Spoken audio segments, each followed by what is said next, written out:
What are the latest updates on COVID-19 in Canada? I'm Marco Perry. Welcome to the Perry platform.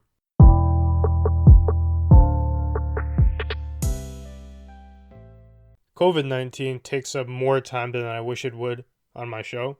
There is no shortage of interesting topics, but all the developments in COVID and the ways in which it affects everyone's life, I feel like it's important to stay in the loop.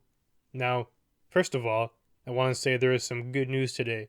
It looks like overall across Canada, cases are on the decline. If you look at the charts comparing infections day by day, it seems like we've escaped the second wave now. I don't want to make any preemptive claims, but that's the way the data looks. It looks as if we'll be on the downward spiral now, perhaps on our way to the erasure of things like lockdown orders and whatnot. Of course, though, until everyone gets vaccinated, there's no telling whether or not a third wave or a fourth wave could happen, so precaution is still advisable in this scenario. Now, the raging debate here, given the somewhat good news, is whether or not we should ease up our restrictions provincially right now. Cases seem to be going down.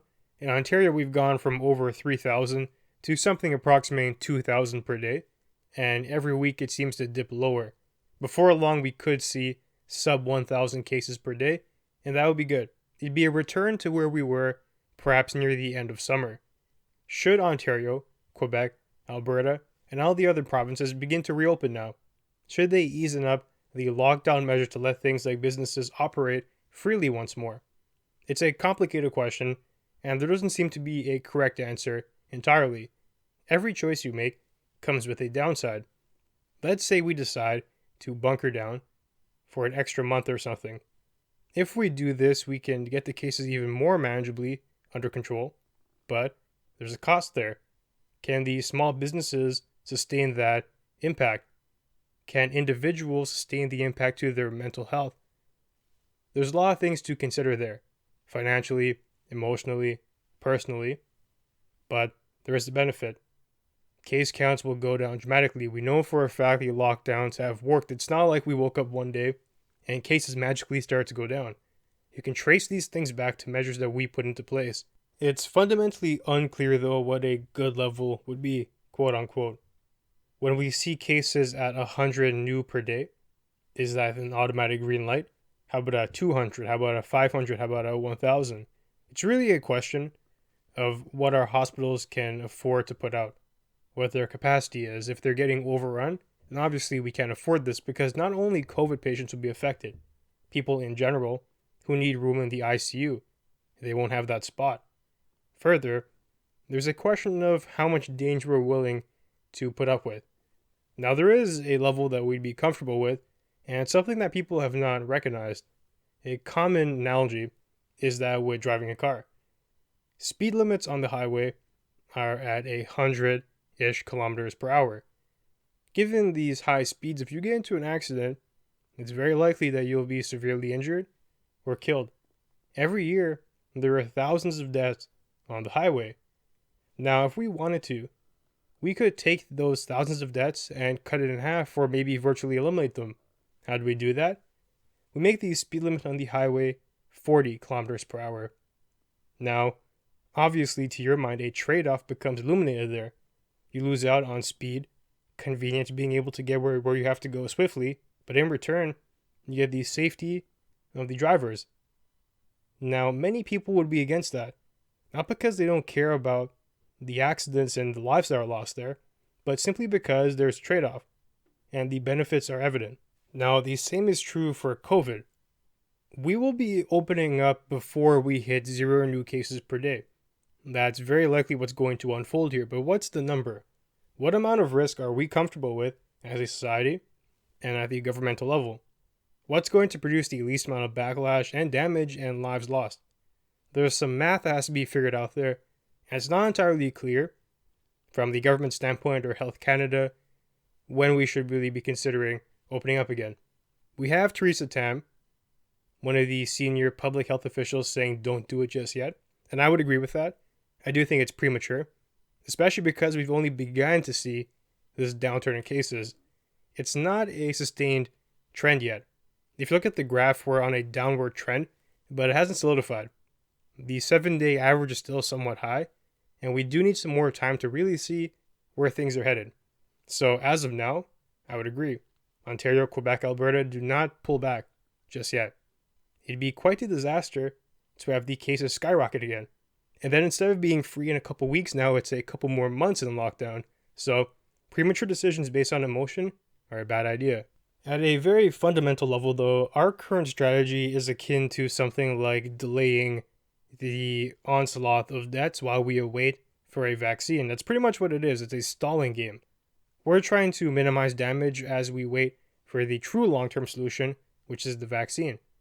So really, Canada wouldn't get back to normal without that, because even when cases dip down to sub 1,000 per day or whatever you want to put that number at, it can restart. It can reignite itself based on those existing cases. The only way to combat that is to ensure that there is no strands, no infections in the country, which is virtually impossible because we have things like travel, things like people who are going about undetected, asymptomatic spread. So the virus will be here and it will be a constant threat until the community are vaccinated at a rate that brings about something like herd immunity.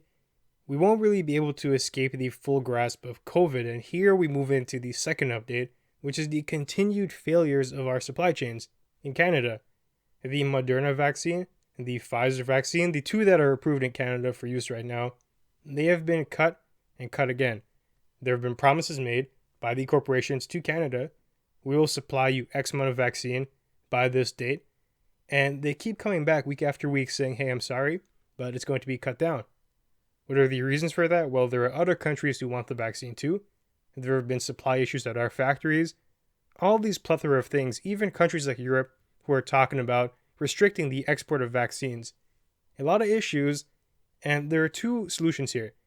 One of them is, well, honestly, they're both long-term, and they should have been considered in the past, many decades ago. The first solution to this is having a domestic producer, a leading scientific research facility in Canada. It's a true shame that we have to rely on America and Europe to get their life-saving vaccines. It's a fact of human nature that these countries are going to prioritize their own first, their in-group. Do we really think that America and Europe are going to sacrifice the well-being of their citizens to get Canada some extra couple thousand vaccines? No. They're going to give it to the residents first, and even if the company is a multinational, wherever the facility is, wherever they're producing the vaccine, it's going to be restricted by the local government there. This has been a trend of globalization that has put Canada in a hole, and not only for vaccinations, but a variety of things. Of course, exporting and importing has its benefits. You're able to take advantage of cheaper production costs in other countries, but when push comes to shove, you're going to be in trouble. An analogy to this is like having China manufacture all of your artillery, all of your bullets, all of your guns, all of your ammo. And then, eventually, you might get into a conflict with China. Now what's going to happen to you? If they're the ones who are exporting and you're the ones importing the artillery needed to actually wage a war or to deter someone from doing that, you're not going to get anything because they're going to shut down, they're going to control, and they're going to prioritize their own people. That's not to say that's good or bad. It's just how the government's going to work. It's their job. The European government does not have a duty to get Canadians a vaccine. The same goes for the American government. It is the Canadian government's job to get Canadians a vaccine. If Trudeau cannot rely on domestic procurement, then we're at the mercy of the Europes and the Americas and whoever else is producing the vaccines of the world. It's a disastrous situation to be in because, of course, we're not going to be prioritized. And Trudeau can make all the deals he wants. He can put out all the money he wants, but what really matters here is how things play out. We can tell Pfizer and Moderna that we're going to pay them all of these millions of dollars to ensure we get the vaccines by this day. But if they turn around and say things are delayed, we're out of luck. It's pushing back our timeline in Canada. And I know Trudeau was saying that, hey, maybe by August or September, every Canadian who wants the vaccine can have one. It's not looking like that anymore. We are not on pace to pull that off. The only way we get back on track is if Moderna or Pfizer ups their production and actually makes our exports the promised ones to us, even greater than originally agreed upon. Is that likely to happen? I'm not too sure. A country like Israel has done amazingly well for themselves because they were able to research, produce, and administer their vaccine all in-house. They're not reliant on other countries with complex supply chain issues and competing concerns. Canada has to follow suit. Going into the future, if we cannot bring things back in-house, we will always be at the mercy of other countries. We will not be independent. It's a terrible thing, and it makes us weak. It puts us with a handicap. As soon as we're out of this mess, I fully expect the government to have a plan to open up facilities in-house, to have production measures and capacities in-house, to employ top-tier scientists in-house. We need it. Of course, the efficiencies of global trade and scale are great in theory. They're great when we're talking about making potato chips. But when it comes to a pandemic and a vaccine, we can't be reliant. Period. Canada has to fend for itself in this regard because we're seeing the downside of being reliant on the global supply chain, making us wait, having Canadians die as a result of that every day, making the vaccine rollout far slower than it has to be. It's all mind-boggling and it's crazy. Now, the second thing that should have been done is that Trudeau should have been investing in local Canadian developments. There are actually researchers who are making progress in Canada. I believe it was the University of Alberta who have put together a COVID vaccine that's going to testing now.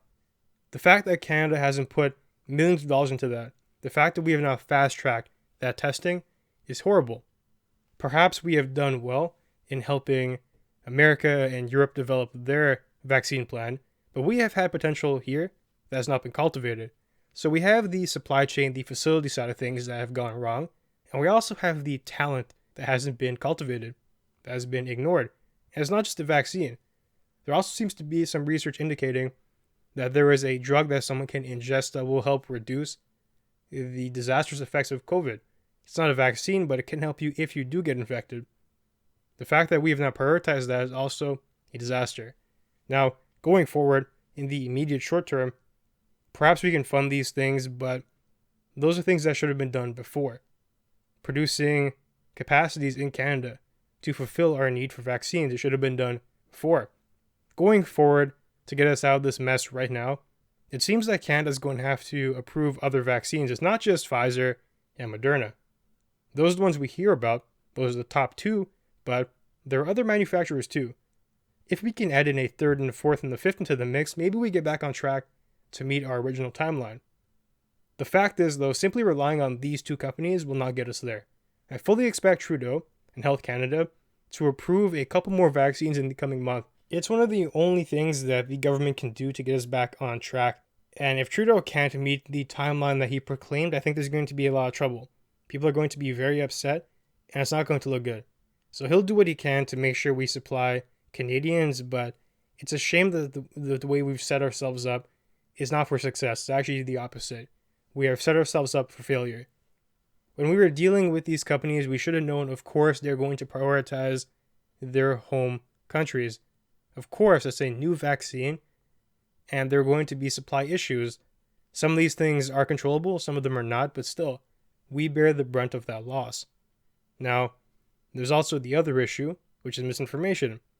Even if we can procure the vaccines that we need, will Canadians take them at the rate that is needed to ensure that something like herd immunity takes effect?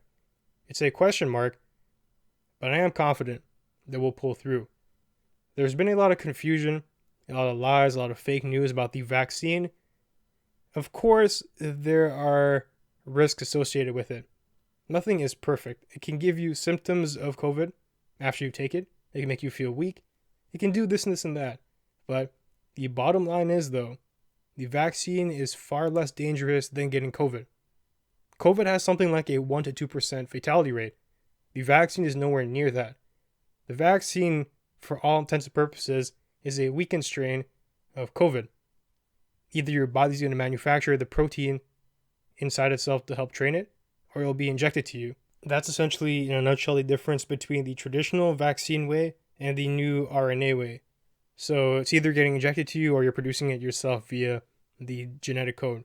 So Will Canadians come around? I do think so. Will there be some conspiracy theorists who think that the government's trying to control you? They're trying to inject a chip into your body so they can track all your movements and whatnot. Yeah, we'll have those people, and there'll be a bunch of people in between. Individuals with concerns that are not as cuckoo as others, but still, we have to see how the things shake up here. If we get the vaccine but not enough people take it, then we'll still be forced to lock down, because there'll be many vulnerable people in the streets who are actively spreading the virus. And it'll be very ironic too if that's happening while we have the answer. People are manufacturing a problem that need not happen if we assume we have enough vaccines for everyone, enough vaccines to curb the pandemic and end it for good, but still it's being rejected because of disinformation. That's essentially the 21st century story. People manufacturing issues, either due to sensationalism, fake news, lies, propaganda, and creating a farce where there need not be one. There is a path to prosperity, unity, collective success, but it's being turned away from. Why? Because we seem to have disillusioned ourselves into thinking the path of turmoil is the appropriate one, or that somehow by walking down that path, we'll be getting back at the elites or the people that we dislike. It's self-destructive, and there's a broader conversation about culture in Western countries and societies that we can go into, but I'll save that for another time. I will say, before I digress too much, that there are many red flags here that have been popping up for quite some time.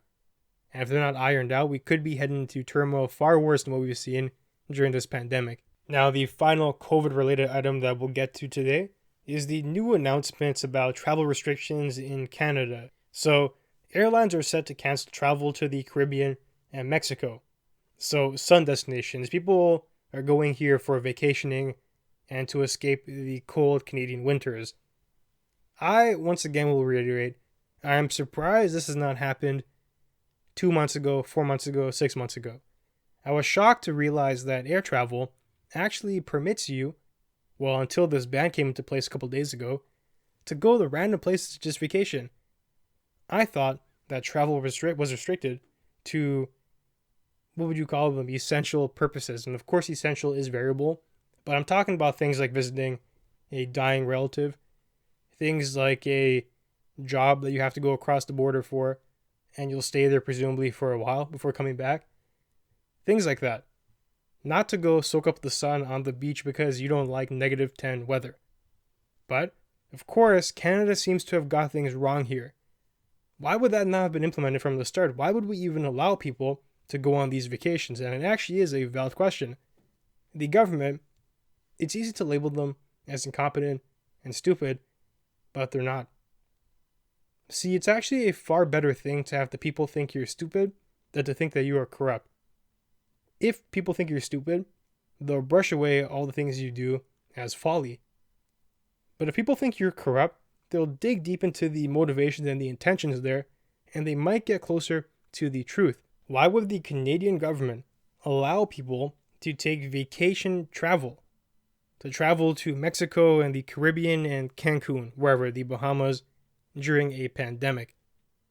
Well, to answer that, you should look at who stands to gain the most there. Who really benefits from having that rule in place? To me, it's pretty clear it's the airline industry.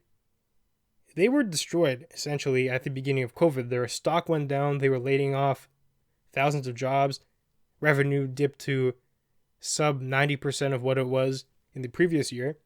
It was a catastrophe. And of course that's bad, we don't want to see that. But do you think the airline industry and the powerful millionaires and billionaires who run that organization, do you think that they didn't pull any strings to make this happen? Something so illogical as a government permitting people to travel to Mexico for their yearly vacation during a pandemic, and only now, when people are realizing that it's actually happening, when people are realizing that it's idiotic, when people are having their voice heard, does the government change their tune? It seems pretty clear to me that there are other motivations here. If your primary concern was curbing COVID, you would have shut down those borders a long time ago. You would have figured out how to determine what's essential and what's not. Now, if your goal was a little bit different, if it was kind of trying to curb COVID, but also kind of trying to help the airline industry and the executives there, then maybe you do a hybrid approach. Maybe you say, we're going to require testing before you board the airplane, but we're still going to let you go to where you have to go. Even though we know these tests aren't 100% effective, even though it's possible that somebody is asymptomatic, even though it's possible you catch COVID while you've landed, and then you end up taking it back with you because you infect everyone on the plane and you don't show symptoms while you're being tested at the airport. All these things are possible, but we see the financial loss to the airline industry. We see the consequences to the economy. So therefore, we'll take some of that risk. And it is a risk equation. It's like what we talked about with the highway and the speed limit. How much risk are you willing to take? To me, the answer is clear. We're not going to take the foolish risk of allowing people to go vacation to soak up the sun, but we can take the risk for things that are more sensitive, like visiting the dying family members, or because you have a job, or things of that nature. Not simply to go build a sandcastle on Jamaican beaches or something like that. It doesn't make any sense, and you can see here where the government may have strayed, where their intentions may have crisscrossed with that of the airline industry. Now, here are some other things that are being implemented as well. There's going to be mandatory testing upon landing. So before, as we talked about, there was testing when you boarded, but I guess when you land, it's not possible to have COVID, at least in the eyes of the previous government mandate. Of course, you should be tested when you board and when you land. Logic. It was not applied when creating these rules here. And once again, I do think there was some influence from the airline industry. They were trying to do the bare minimum to pretend they were doing something, but not enough to actually deter people. If you're traveling, wanting to go on vacation, wanting to give Air Canada some money so they don't go bankrupt, if you have to get tested when you go on the plane and when you get off, that might be too much for you, because I believe you have to pay for these tests yourself. But if you're only paying for one, maybe that's more manageable. So I have no issues with this. To me, it's something that should have been implemented a long time ago. Now, the next thing is travelers will be forced to quarantine at a government-approved hotel for 3 days when they land. And then after that 3-day period, you'll be tested. Because as we talked about, if you get tested when you get off the plane, it's possible that you still have COVID, but it's not showing up. So they're going to make you stay at the hotel for 3 days, let the virus manifest if you do have it, let it show.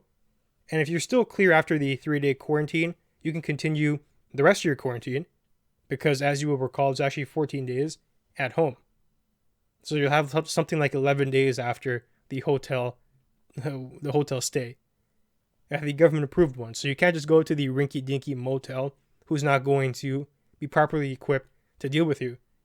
I presume it will be something like a government contracted hotel with cleaning and all the precautions needed to ensure staff and other stayers at the hotel are not infected. So yes, I'm okay with that. Once again, it makes sense to me, and it's something that should have been implemented 8 months ago. All of these new, quote-unquote, new additions to the COVID rules, to me, they should never have been new. They should have been here from the get-go. But you can see the slow-moving nature, perhaps the mixed-up intentions of the government revealing themselves. Now, there was something else here that I found quite interesting. It's a quote from Trudeau, and you can tell, if you analyze it, he's trying to cover himself. He's trying to justify the inaction on the airline front. And this is what he says. So, I quote, "While we know that air travel is responsible for less than 2% of cases since the start of the crisis, and even less today, we recognize the Government of Canada's ask is a precautionary measure." And he's talking about the ask to have people quarantine in the hotel, to cancel these destinations that are predominantly for vacation, all of that. So he's saying, cases are not highly attributable to airlines. You're making us do something we don't want to do, but we're going to do it. We hear you. Now, that's funny to me, because in early January, Canada as a whole saw about 8,000 cases per day. And if we use Trudeau's figure, around 2%, that is 160 of the 8,000. You can say 2%. It might sound small, but 160 cases every day attributable to airline passengers and stuff like that traveling. That's not nothing. Of course, he says, okay, it's a small amount, but it might not be. Let's do some extra math, okay? So 160 infections, and we know that the death rate of COVID generally sits at about 1 to 2%. So every day, from 1 to 3 people are dying directly due to travel. And travel that's mixed in there of a frivolous nature, of people who are wanting to go to the beach because they don't want to stay here during the winter. Nonsense reasons for traveling during a pandemic. Now, once again, we go back to the risk analysis. Does that make sense to you? Is the speed limit on the highway too high or is it too low? To me, the 2% is still too high because you're mixing in things that need not be there. Why, once again, even permit people to travel to these sun destinations? It's a idiotic policy. And the only way it makes sense is if you're trying to prop up the airline industry. Because they have many financial hardships right now and they need the money. The logical decision, if you put on the pandemic lens, is to shut down all non-essential travel. But if you want to help the airliners, then you allow some of it. And that's what the government did. And of course, it brings to mind all these questions of which interests are the government really serving and whatnot. But putting all that aside, I am happy they have changed their tune. I agree with the new measures. I just wish they were in place many, many months ago. So there's one more thing I'll actually say about that quote that Trudeau gave. It's actually a very deceptive figure because it can't account for secondary infections. Now we can say, of the cases that we know about, 2% are attributable to airliners, but there are many cases that we don't know how they originated. Let's say your neighbor comes back from Mexico and he has COVID-19 now because either he got it there or a passenger on the plane gave it to him or he got it at the airport, whatever. He was doing something he need not do, vacationing, and he got COVID because of it. Now, he's back home, mingling with the community, and maybe he sees you at the grocery store, and you contract COVID from that. You go home, and you find out you have COVID. How can you reasonably pinpoint your neighbor as the cause of your infection, even though he is? You wouldn't know, because even though you met him at the grocery store, you went to work that day, or you were at the gas station, or you went to many different aisles of the grocery store, met many different people, it would be impossible to attribute this case appropriately. So, there is a case of airline-related transmission, but it's not accounted for in the data. In fact, virtually all cases of these new UK variants and whatnot are travel-related, because otherwise, how did it get into the country? So, you can say 2% of cases that we know about are related to travel, but at the end of the day, that's a minimum. And you layer on to that, virtually no one's using the Canada tracing app. There's so much mystery there.